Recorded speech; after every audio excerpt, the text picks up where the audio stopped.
YouTube. This information is on public domain, and you'll be able to learn something from there. It says that dangers of chemicals in hair relaxers and dye. Carcinogenic chemicals such as lye, this is paraben, or this is formalin, ammonium, etc. What does these chemicals do to our scalp or to our skin? They cause skin irritation, high risk of breast cancer, urinary cancer, and other cancers. So you find out that people who use these chemicals, they are at high risk of having cancer. Then they are also hormonal disruptors.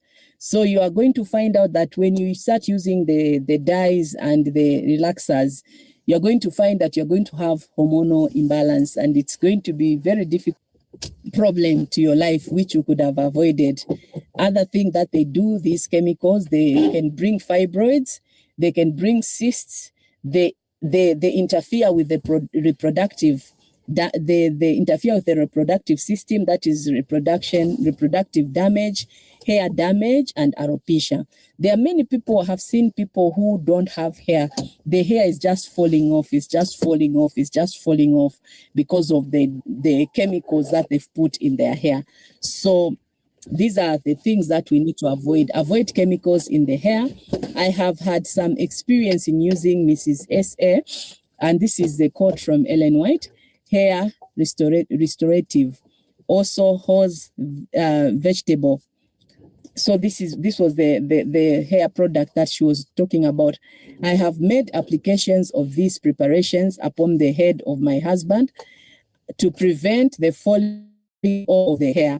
I observed that when using this preparation, he frequently complained of bloodness of the head and weakness and pain of the eyes. So when Mrs. White was using these chemicals that she bought, or this product that she bought from Mrs. S.A., the husband, James White, started experiencing headache, started experiencing itch in the eyes, and he was feeling weak. In applying this preparation, my eyes that were naturally strong grew weak, and twice seemed to be greatly inflamed. So eruptions appeared upon the lips and continued for weeks. I was convinced that I was poisoned by applying this preparation to the head of my husband. We discontinued the use of these altogether, and I have had no weakness of the eyes since. My husband has been free from the peculiar sensation experienced while using this preparation, and my experience has been for 20 years that pure soft water is best for my head. So you are seeing, even in the time of Ellen White, she experienced this, and she was using it for James White, and they had this problem. So she's advising that pure water is best for your head. So when you are using natural product, make sure you buy natural products, because sometimes they label this thing, they say natural, but when you look at what is inside there, it's not natural at all. So you make sure that you read the label before you buy any product. When it is advertised, it does not mean that it is good. Most of the things that are advertised out there, they are not good. They are sold because of advertising them. So this we looked at yesterday, and this is my last slide. In grains, fruits, vegetables, and nuts are to be found all the food elements that we need. So when we eat well, when we drink enough water, when we have enough rest, and when we rest and exercise, then our hair, our skin, our nails, everything is going to grow naturally. We won't need a lot of chemicals. These hair products, you can use the best hair product, but if the inside is not okay, even the results won't be good. So we should start from the inside out. The other thing that I wanted to talk about as I open up for question and answer for Q&A is when you're looking at the hair treatment, you can the hair treatment at home. The best hair treatment that I've used and that has worked for hair, it might not work for your hair, but you can try it out. There is no harm. You can use the rosemary and you can use rosemary, fenugreek, and hibiscus. So you can just get 1 cup of boiled water, then you steep in the rosemary. If it's fresh or dry, you can use any of them which you have. Then you can cover it, you leave it overnight. In the morning, you're going to find that the color of water, it has seeped in all the natural ingredients that are in those herbs. So you're going to use that, you're going to spray that. So you can use that for your hair. Instead of spraying just plain water, you can try to spray that. What rosemary does to your hair, it strengthens your hair and it makes your hair to be strong and your hair to be shiny. So when you use this water, it is going to really help you with your hair journey, and it will be a great blessing to you and to your friends and family. So may God bless you. It was a wonderful time meeting with you, friends. Though it was a virtual program, I thank God for having an opportunity to just interact with you. I want to open up for a Q&A. Anyone who has a question. Someone asked a question yesterday, though I answered. They asked if they can have the slides. I told them, yes, I can send them to Ive. I think I'll send them when I'm free, because right now I'm having 2 concurrent programs. That's why I was joining a little bit late. I'm having a physical program that is a revival and reformation week at a church where I've been invited, and I'm having this one. So it is going on. It started on Sabbath and it is ending on Sabbath. So I think I'll send these slides on Sunday, because that's when I'll have time. I would have finished.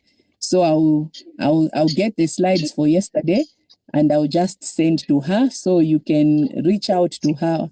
I can share with you the slides. Is there anyone who has a question?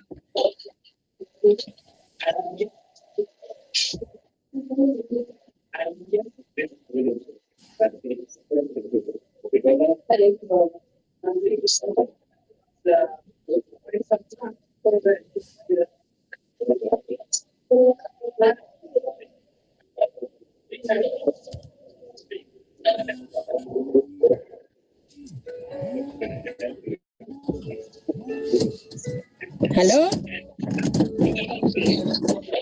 Yes, hello. Maybe I can help with that. See, a question is asking about twist outs, whether they are safe to put. Yeah, that's one of the questions I'm also seeing here. Maybe I've not gotten you. the question is about twist outs and whether they are safe to put. Oh, when you're doing twist, the twist that they use, that you got.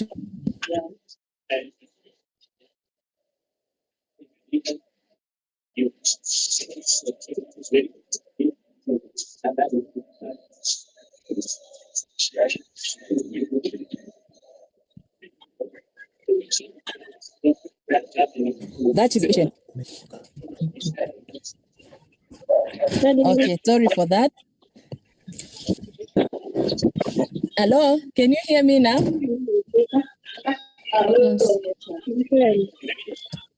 Okay. When it comes to twist out, you can plait your own hair. You can plait your own hair. Don't plait. For me, I don't plait. Not that because I just do matuta when I want to sleep, or when I'm at home, I'll do matuta. I don't do the twist. I don't go to the salon. I just maybe once in a year, maybe I just want to go and wash vizuri, and I just have one salonist who knows what I want. So I'll go with my shampoo bar, I'll go with my oils. She'll just wash me, then I'll just pay her for washing me, but I'll go with my own products. So if you are doing twist, just has long hair, but it is so thin in the head because of the heat. So blow drying, when you are, if at all you're going to do blow dry, don't allow them to use direct heat on your scalp. They can use the lowest setting, but when you have long hair, you can manage it by when you wash it, you can do the bantu knots, or you can use izo tatu tatu, then your hair will straighten. You won't even need to go for blow dry. But if you go for blow dry, don't do it frequently because your hair is going to thin out. It's going to be so thin and it will start breaking. In fact, one of the contributing factors to hair breakage is heat. And too much heat, especially of blow dry, of a dryer, you find out that the heat is going to be too much. There's a quotation which talks about the hair dryer. In fact, when you look at the council, it is against hair dryer. I've seen it's only that I didn't put it here. There's a quotation, the health reformer. You can just go and look out. You can look for it. It is talking about the too much heat that is concentrated on your head. There's something that they sell. It's called a hair steamer. It's like a kofia, but when you put, you don't put direct heat, but it has something like a trunk whereby you can put slow heat, then it's just the air will go around that steamer, then it will dry your hair quickly. It's not like a dryer where you go direct, the heat is direct on your head. So what I do, the other alternative to straighten your hair, you can use rollers. You see those rollers that they use if you have medium hair size, you can get the rollers. After washing, you can just roll your hair and you let it dry. You sun dry it. When it dries, then when you remove it, your hair will be manageable. It won't be as straight as when you're coming from blow dry, but at least it will be manageable.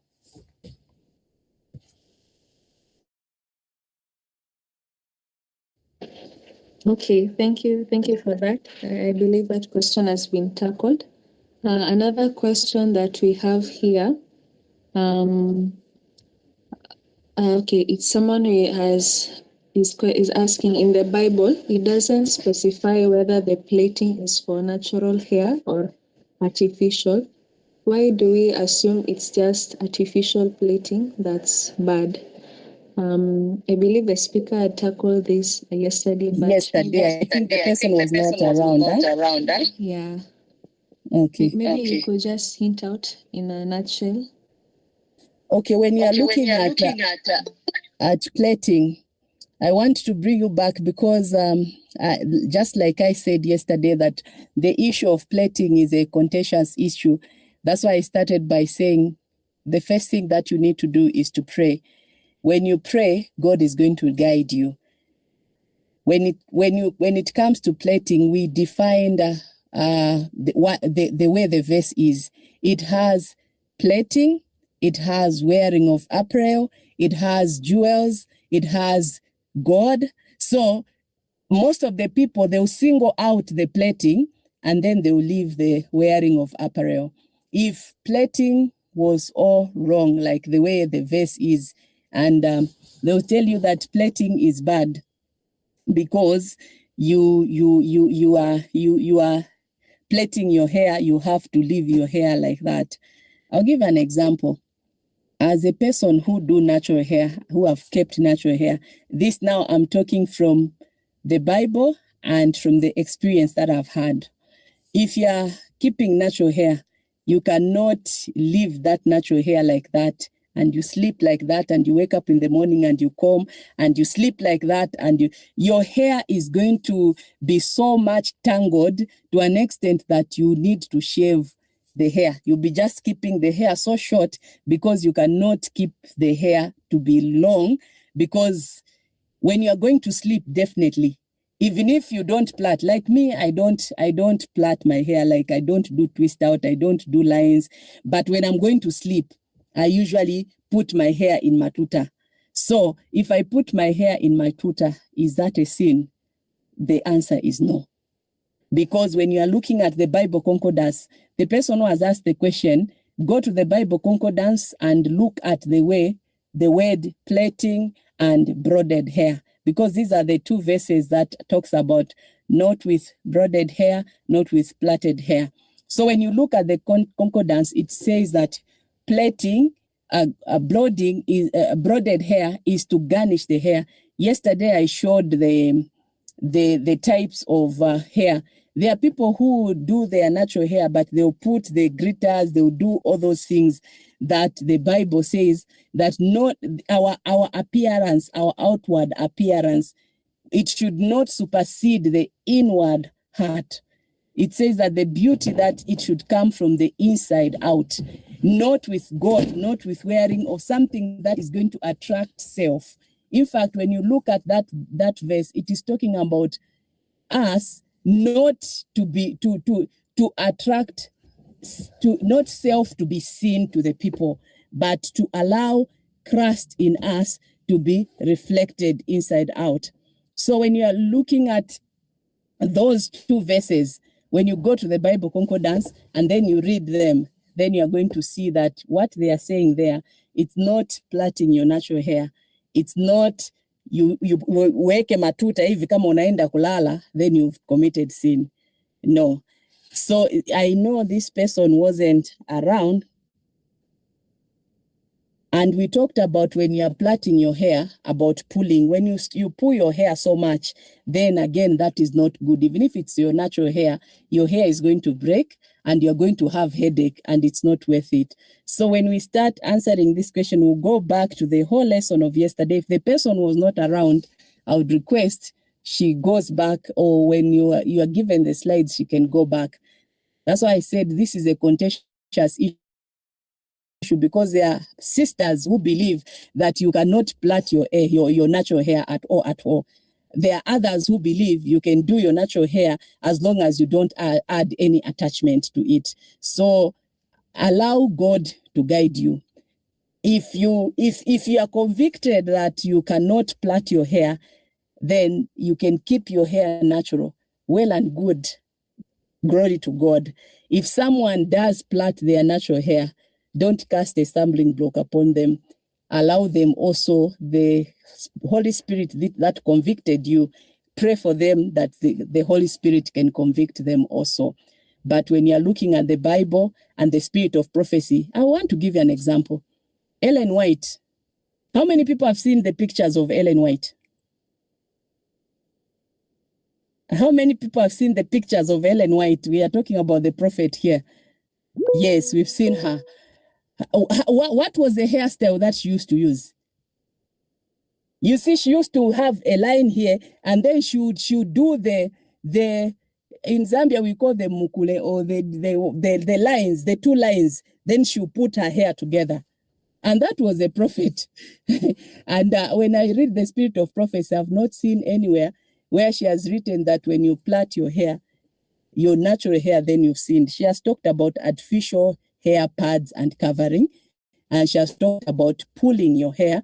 She has talked about the chemicals that we've read today, about the chemicals, the treatment that we are using. For the weaves, it is a no. The cancel is there. For the chemicals, the cancel is there.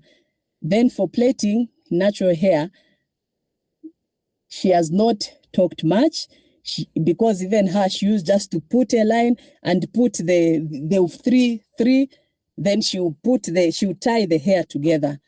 So the person who has asked, I know you might have a different opinion, but just pray to God that God can guide you. because when it comes to the issues of hair and dress, at the end of the day, it is the conviction that you have with your God. Pray that God can give you directions, because I know many people, they have this issue. I've seen ladies whereby their boyfriends or their husbands, they've stopped them from even combing the hair. They are telling them, don't comb your hair when you have to wear a headscarf all the time. And this lady, the whole hair has fallen off. They are saying now you have to wear a kitambaa. So this is a contentious issue. That's why even yesterday when I was presenting, I said that we have to pray. Pray that God gives you a conviction. But I presented according to the Bible and what the Bible concordance says and what the spirit of prophecy says. In case you have a different opinion, or maybe you have a quotation, I might not have come across it, it's good that we can share and we can learn together. The person who has asked that question, that is. Okay, thank you so much for that. That was a well presented answer, madam. So I can see the questions are still coming. Thank you for responding. So there are some similar questions about using what we are to use instead of shampoo. What are we to use instead of shampoo? Is bar soap okay? And then together with that question, how can you reverse the damage caused by chemical and dye? Or what can I use instead of dye? So the questions are, what are we to use instead of shampoo? And what can we use instead of dye? And how to reverse chemical and dyed hair? Yeah. Okay. You, instead of using this liquid, you see the liquid shampoo, it's the one that they put those chemicals, because the liquid shampoo, it has water, and any product that has water, it has to be put a preservative, because if you don't put a preservative, it's going to grow mold. So they usually put those chemicals to preserve the shampoo. So what you can use your bar. It's called, you can find a shampoo bar, a natural shampoo bar. They are sold. I know you the people are joining wherever you are. You can just look for a shampoo bar. You can get a natural shampoo bar, which is going to, it won't have those chemicals, and it is going to help you. The other question is that you were asking if you can use your bar soap that you are using. It depends which type of bar soap you have. There are other people who use this, it's called menengai. Menengai, when you use it on your hair, it's going to dry out your hair, because that soap, it's mostly made for washing your clothes and washing your plates. I don't know if it's even good for bathing. I don't know for those who've used it, but look at the ingredients. The best guide that I can give you, whenever you want to buy something, look at the ingredients. If there are some things that you cannot pronounce, if there are a lot of ingredients that you don't even know, try to find out what are these. Then that is going to be safe for all of us, because when you are alone, you are buying, you are going to say, hey, this one, no, this one, no, this one I can use. Then for this, there's someone who was asking about to reverse the damage. Most of the time when you've treated your hair, if you stopped treating, that hair that was treated, it will fall off. Just allow it to fall off. Then your new hair is going to grow, and then you're going to have healthy hair. Just you can use the treatment that I told you about, the rosemary, and you can make that treatment. Rosemary, you can use rosemary or rosemary and peppermint. That's one of them. Or you can use rosemary, a combination of rosemary, fenugreek, and hibiscus. Apart from that, even sage is very good to strengthen your hair and to make it strong. And there's someone who was asking about your dyeing your hair. In the olden days, the people, when you read the history of dyes, before these chemical dyes came, people in the olden days, they used to use onion and coconut. So they will combine the onion, and coconut, then they'll put in their hair, then it will darken. It is not like the hair dye that you put once and a plant. Has anyone seen the plant called henna? I'm seeing people are quiet. There's no one who has seen henna. Henna is a type of plant whereby you can pluck it. Yes, thank you. You can pluck that henna and you can use it because it is a plant. It has no chemicals. It has no side effect. You can use henna. That is 100% henna, no additive. If you find something that is in the shop, they say there's henna and there are 10 other ingredients or 5 other ingredients, then that is not henna. But if you can buy henna that is just 100% henna, it's good because it is a plant. And if you can find the plant, even the better. You can use that one. And then another thing, when you're doing your twists, you can also use the flaxseed gel. Flaxseed gel is good also for treating your hair. If you have very stubborn kink hair, flaxseed gel is going to help you to soften your hair. This is one of the treatments that I use in 3 months. I use it once when I'm washing my hair. The other times I'll use other things, but at least I have to use it in 3 months. I have to use it once or twice. So what you do with flaxseed, you just buy the flaxseed itself, then you put it in let me say 2 tablespoons of flaxseed to 250 ml of water. Then you allow it to boil. When it has boiled, then you let it cool before it becomes very cold. When it is warm, then you can squeeze it using a cheese net or a sieve. Then you can apply the gel in your hair, then cover your hair with a shower cap for 30 minutes to an hour. Then you wash it out. When you wash, you feel the difference. Your hair is going to be softer. It's going to be manageable. Even if it's so hard, it's going to be manageable. So as you continue using it, it's a very good hair treatment. So I think I've answered the 3, unless there's another question.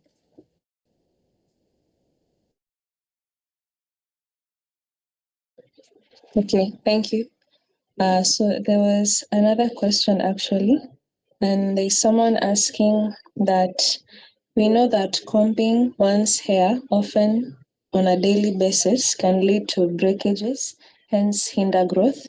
Then how can someone with short hair, maintain it and still look tidy at the same time?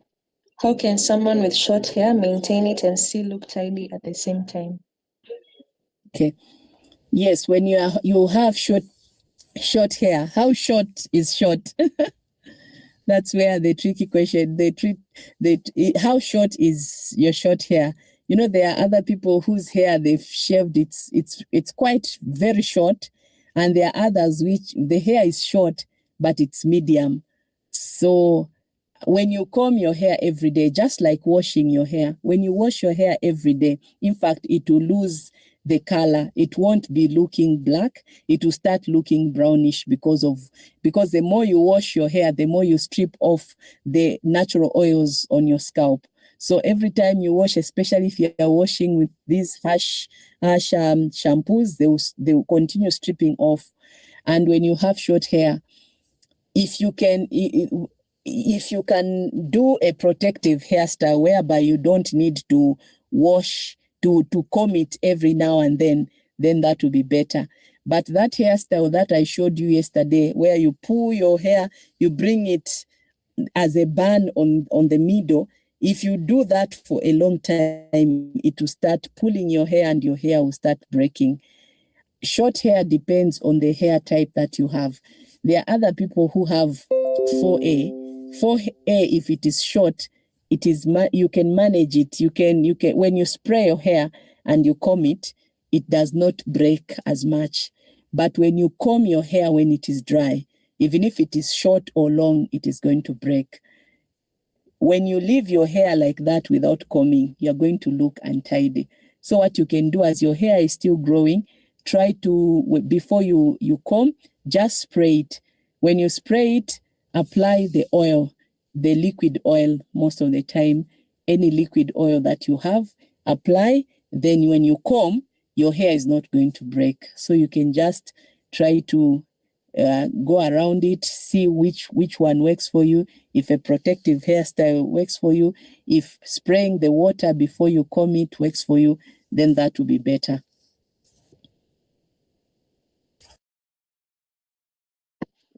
Okay, thank you. Okay, well, there's this other question that I got. It's talking about losing hair during breastfeeding. Yeah, losing hair during breastfeeding. Maybe do you have anything that you can say on the same? Okay. Yes, when you are a new mom, when you are breastfeeding, the hairline especially, it falls off. You won't even notice. You just see your hair is gone. I have 4 children, and I experienced that hair fall on my last born son. When he was 3 months, I just noticed that I didn't have hairline, and I was like, where did this hair go? So what I did, I started applying the onion oil, then I'll massage. If you don't have onion oil, you can mix a castor oil with any light oil, like if you can find grapeseed oil, or if you can find you can even mix it with olive oil if it's the one that is available.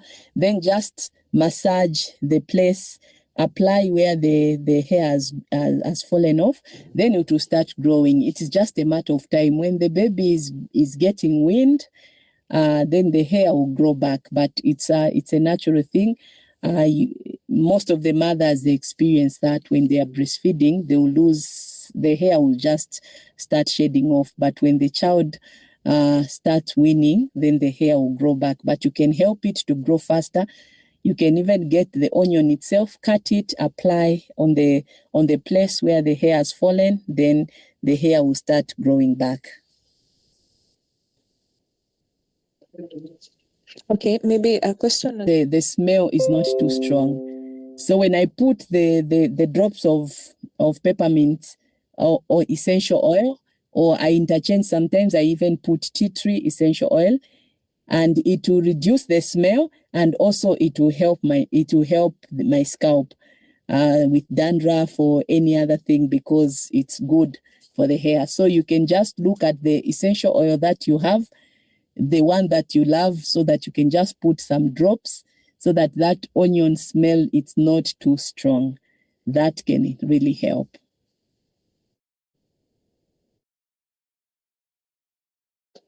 Okay, thank you so much. Maybe one last question. One last question here, or maybe the last 2 questions. It's talking about a painful scalp. Is there any oil for it, ama it's painful because of the hair? That's the question. And also, in line with the scalp, someone is asking remedy for itchy. The itchy scalp, or has it been there throughout? Yeah, she has specified. She's saying it's painful when she combs the hair. Or it's painful when she combs the hair. Yeah. What she does, maybe she combs the hair when it is dry. What you do, just spray the hair, then add some oil, then comb. When you comb, when the hair is it has moisture, then you won't have a painful scalp, because when the hair is dry, when you put the comb, you comb, then because you're pulling your hair, then you're going to have, the scalp is quite sensitive, meaning you have a very sensitive scalp. So you can just moisturize your hair, and then you apply some oil, then comb slowly. Be gentle with your hair, then that will work. For the person who has an itchy scalp, just look at the products that you use. You might have a lot of dandruff because of maybe the products that you use, you have product build up on your scalp. So what you need to do, I've seen, avoid very much putting your oils direct on your scalp. You can start from the tip of your hair, then you reach somewhere, but don't get, like I've seen in saloons, they get Vaseline and they just put it on the lines of your hair on the scalp. After a few days, your scalp start itching, because now you have product build up. So try to avoid, And the other good product for itchy scalp is essential oil like peppermint or lavender or tea tree. If you can buy one of these, put in your product that you use. That one, even when you use it on your scalp, it is so relaxing, especially peppermint. It is so cool, so it will prevent the itchiness, and also it will prevent dandruff. I hope that will really help you, the person who has asked the question.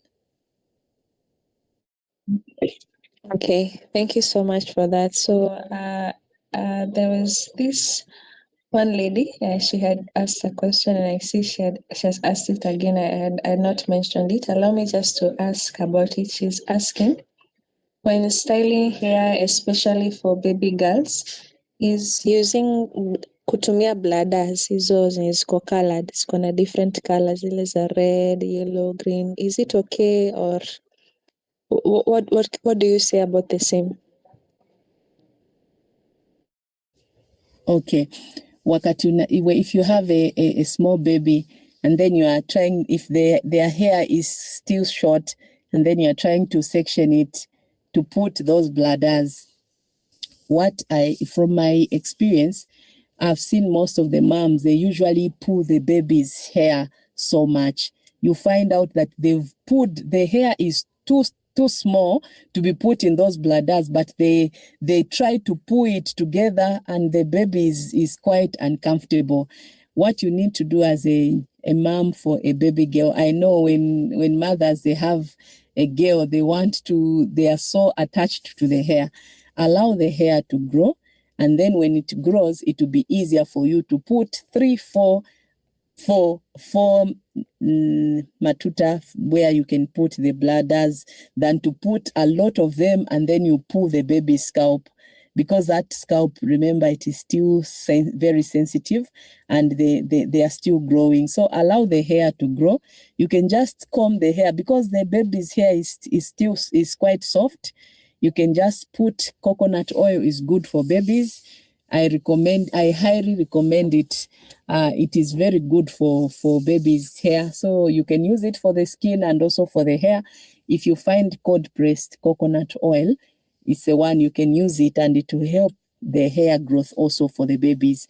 But I've seen mothers using those bladders, and they really tighten the hair of the baby. But if it's not tight, then it's okay. But don't just pull the hair when it is still very short. Allow it to grow to a certain stage, so that it will be easier for you and for the baby. Both of you, mom and baby, will be both comfortable. Okay, thank you. So yeah, she has said thank you. Shelmit has been thankful for the response. Yeah, so we have come to our end of our session today. There was someone who was asking about protective hairstyles.